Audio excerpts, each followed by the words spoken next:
trigger here. Subscribe so you never miss an upload.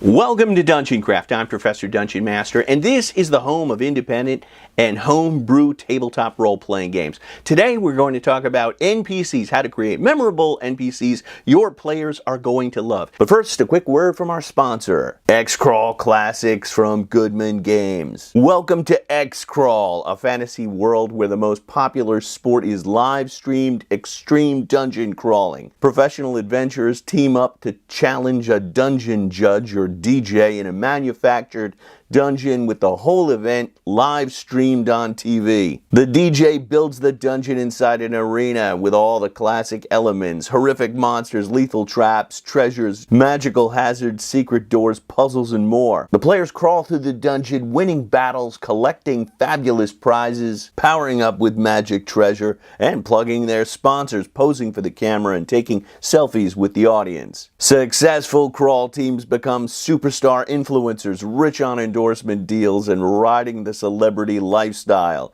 Unsuccessful crawlers die in the dungeon as yesterday's news. X-Crawl is monster slaying, sports car winning, crowd pumping, face on the cereal box, dungeon fun, and you can check it out at the link below. Now here's the paradox. In the case of all the NPCs I'm going to share with you today, I didn't have any idea who they were before the game began. I didn't even have a name or even a sketch of their personality. They just kind of manifested themselves as we play. That's the thing. Your players are going to decide who their favorite NPCs are. You don't get to pick that. And the first NPC we're going to talk about is Grum the Troll Slayer. I created Grum for my Warhammer Fantasy roleplay campaign. A Troll Slayer, for those of you who don't know, is a dwarf who seeks to atone for some past crime or sin by seeking glorious death in combat. Trolls are chosen because their stomach juice is corrosive acid, so when you actually kill a troll, you're almost certain to die. And I like my NPCs to have big, over-the-top personalities, so I decided to use a Slavic accent for Grum. My name is Grum, son of Thrum, mighty troll slayer. And for those of you who don't do accents, I also gave him a tick. He always speaks about himself in the third person. Grum will hold the torch. Grum will guard the rear. He also has a distinct personality. Tabaxi's on the expedition. Who is leading it? Andrew Lloyd Webber? Old dwarf saying, wizards like spilled milk. Only a matter of time before they go sour. He is very impulsive, so if the players spend too much time arguing about what they're going to do, he always takes action. Grum will open door, out of Grum's way. Plate mail. Plate mail for elves and babies. The danger of a powerful character like this is they become an NPC PC, a non-player character who overshadows the player characters. And to make sure that doesn't happen, I have a couple of tricks. One, at the start of a boss battle, Grum might take a big chunk of hit points out of a target, but then he gets the brunt of all their attacks and gets knocked out in the first round of the fight. Another option is to have Grum surrounded by minions, and while they're piling on him, the player characters can take on the big boss. And my second favorite non-player character is Sabine the Succubus. So my players decide to explore this dungeon called the Temple of Monumental Evil, and they find a torture chamber, kill the torturer, and I describe the room as having 2 tiers of cells.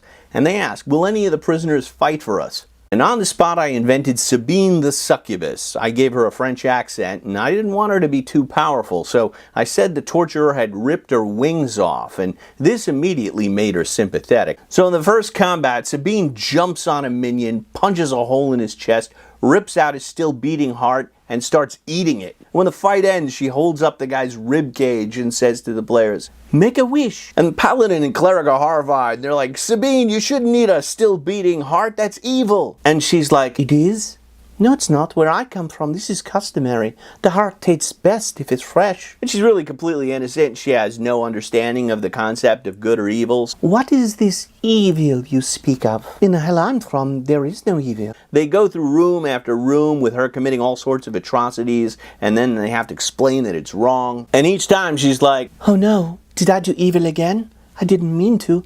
Please, show me how to be good. And it's about this moment that my son fell in love with her. So they get to the big boss's final room, and in my first attack, he rolls a natural 20, does massive damage. Sabine jumps forward, and he impales her on his sword, and she drops lifeless to the ground. And my son and the rest of the players went into a berserker rage. And I don't mean their characters, I mean they were mad. They beat that bad guy into a pace. They were furious. And as soon as the battle ended, instead of looking for the treasure, they rush over to Sabine's crumpled body, and she gives this death speech. Don't weep for me.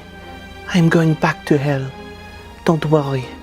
You will join me soon. And the players are all choked up, and my son vows that no matter what happens, he's going to find a way to get into the 9 hells to get Sabine back. And before that session, I had no idea who Sabine was. It wasn't until the players asked, hey, are there any prisoners here, that I conceived of her. And then she just manifested from nowhere. And in just 2-3 hours, she became one of the most memorable NPCs of that campaign. Number 3, Timmy the Untalented. Let's say you don't do accents, no problem. So my players want to hire a henchman to carry their stuff, and they go to the local tavern, start asking around, and a guy approaches them and says, I heard you've been looking for a henchman. I'll only charge a gold piece a day. Please, I've got 5 kids. But the next day, the guy doesn't show up. Instead, he sends his 12-year-old kid, Timmy the Untalented. Now, normally my players use henchmen as disposable door openers and potion testers, but they were so protective of Timmy. They were forming a defensive line around him, putting him in the middle of the marching order. The wizard's trying to cast her shield spell on him instead of herself. And they get into this desperate combat. Everyone's reduced to 2 or 3 hit points, so they say, Timmy, help us! So he drags out an extra sword. He can barely lift it, and I roll natural 20. And at that moment, Timmy the Untalented becomes legend. They win the battle, and the players lift him up on their shoulders, and they're chanting, Timmy, Timmy! And they shower him with gold and magic items, and he's dragging this heavy sack of treasure home. And the next night, the characters are in the tavern, and in walks Timmy's dad, only now he's wearing a fur coat, throwing around gold pieces, saying, hey, drinks on the house! And the players are horrified, and they go to Timmy's house, and they find Timmy plowing a field. He doesn't even have a horse. His horse is dead. And they feel so bad for him with his deadbeat father, they decide to adopt him. And just like that, he becomes a fan favorite. And I never could have invented a character as popular as Timmy if I had tried. And it wasn't an accent I did or a power Timmy had. It was rolling a natural 20 at the right place at the right time that transformed Timmy from a throwaway background NPC into the player's favorite NPC. We game masters spend so much time building our worlds just to find the players don't really care about them, and it's the same for NPCs. It seems the more effort you put in to trying to make an NPC likable, the more forgettable that NPC is going to be. If you want to create memorable NPCs, stop trying so hard. Have a list of random names and personality traits ready to go so you can roll up an NPC on the spot. Then just let the game take its course. You can't make players fall in love with an NPC. That happens because of situations in the game that you as the game master cannot anticipate. So don't stress yourself. Memorable NPCs will create themselves if you give your game breathing room and stop trying to overplan every detail. The players and the dice will decide who your favorite NPCs are going to be. At least that's my experience. What do you think? Please share your thoughts in the comments below. Also below, you'll find links to Dungeon Craft on Facebook and Patreon, where you can get tons of extra content and help support my work, as well as my own games, Deathbringer and Eldritch Hack. I'll see you next time. Until then, may all your rolls be 20s. Deathbringer again. How did demons get to work? The succubus. For more highbrow humor, click on these videos, get my game and t-shirt at the links below, and watch more Dungeon Craft.